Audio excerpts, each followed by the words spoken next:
নমস্কার বন্ধুরা, কেমন আছেন সবাই? আশা করছি সবাই খুব ভালো আছেন। রান্নাবান্না অ্যান্ড ব্লগ চ্যানেল থেকে সবাইকে স্বাগতম। আজকে আবার নতুন ধরনের একটা রেসিপি নিয়ে হাজির হয়ে গেলাম। আজকের রেসিপি আমার আলু দিয়ে চিংড়ি মাছ দিয়ে তরকারি। আমি আলু চিংড়ি মাছের যে তরকারিটা রান্না করব, আমি কিভাবে রান্না করি এটাই আপনাদের সাথে শেয়ার করছি। আলুগুলো আমি প্রথমে টুকরো করে কেটে নিয়েছি, আমি খোসা সমেতই টুকরো করে কেটে নিয়েছি এবং আমি এই আলুগুলো সেদ্ধ করে নেব। আলুগুলো আমার সেদ্ধ হয়ে গেছে, আমি একটু চেক করে দেখে নেব। দেখুন আলুগুলো আমার সেদ্ধ হয়ে গেছে, আমি তুলে নিচ্ছি। আলু টুকরোগুলো আমি তুলে নিয়েছি, এরপরে ঠান্ডা করতে দেব। আলু আমার ঠান্ডা হয়ে গেছে, এরপরে আমি আলুর থেকে খোসাগুলো ছাড়িয়ে দেব।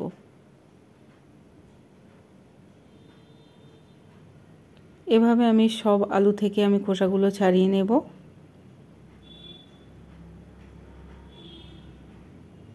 দেখুন আমি খোসাগুলো ছাড়িয়ে নিয়েছি। আর নিয়ে নিয়েছি আমি চিংড়ি মাছ। চিংড়ি মাছ একটু নুন হলুদ দিয়ে আমি মেখে নেব, আর আলুর মধ্যেও একটু হলুদ আর নুন দিয়ে মেখে নেব।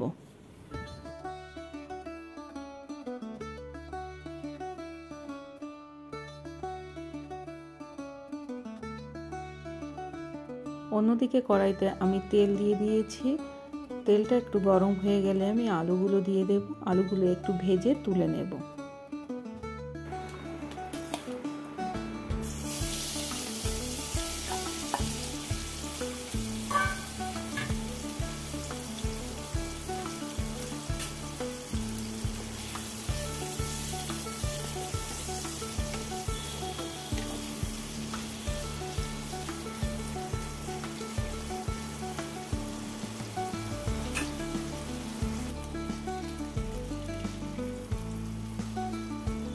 আলুগুলো আমার ভাজা হয়ে গেছে, এরপরে আমি তুলে নেব।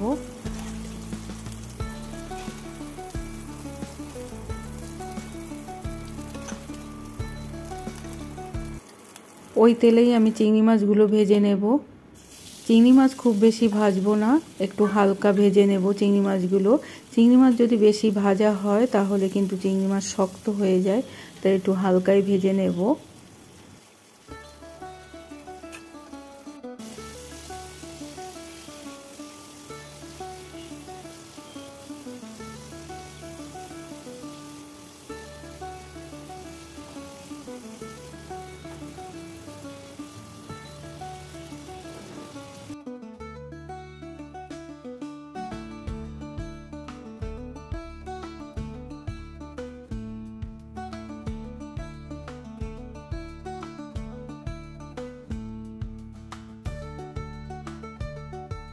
চিংড়ি মাছগুলো আমার ভাজা হয়ে গেছে, আমি তুলে নেব।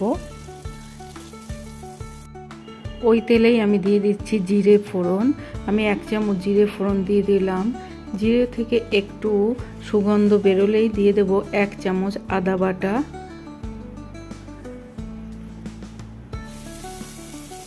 দিয়ে দিলাম 1 চামচ আদা বাটা। দিয়ে দিচ্ছি 1 চামচ ধনিয়া গুঁড়ো।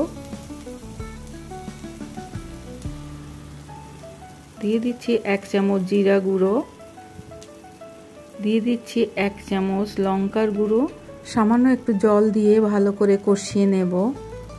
শুকনো মশলার গুঁড়ো দিয়ে রান্না করলে একটু জল দিয়ে কষিয়ে নিলে খুব ভালো হয়।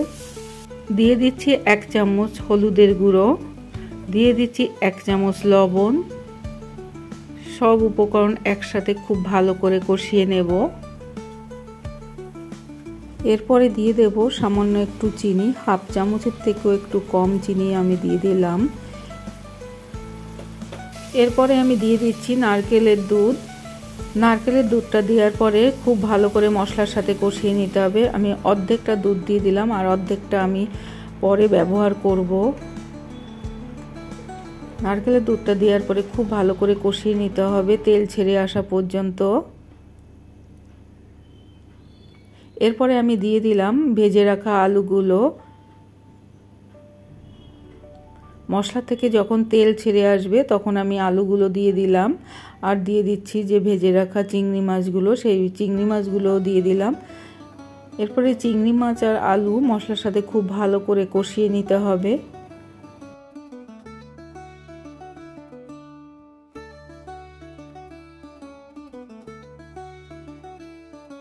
এরপরে যে আমি অর্ধেকটা দুধ রেখে দিয়েছিলাম সেই অর্ধেকটা দুধ দিয়ে দিচ্ছি ঝোলের জন্য। আমি এর মধ্যে জল ব্যবহার করিনি, একদম নারকেলের দুধ দিয়েই রান্না করেছি।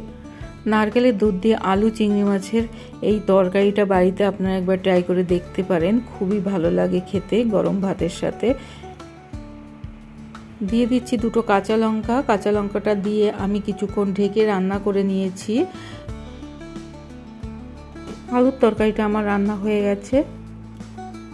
নারকেলের দুধ দিয়ে চিংড়ি মাছ আর এই আলুর তরকারিটা আপনাদের কাছে কেমন লাগলো অবশ্যই আমাকে কমেন্ট করে জানাবেন।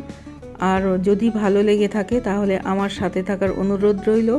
সবাই খুব ভালো থাকবেন, সুস্থ থাকবেন। ধন্যবাদ।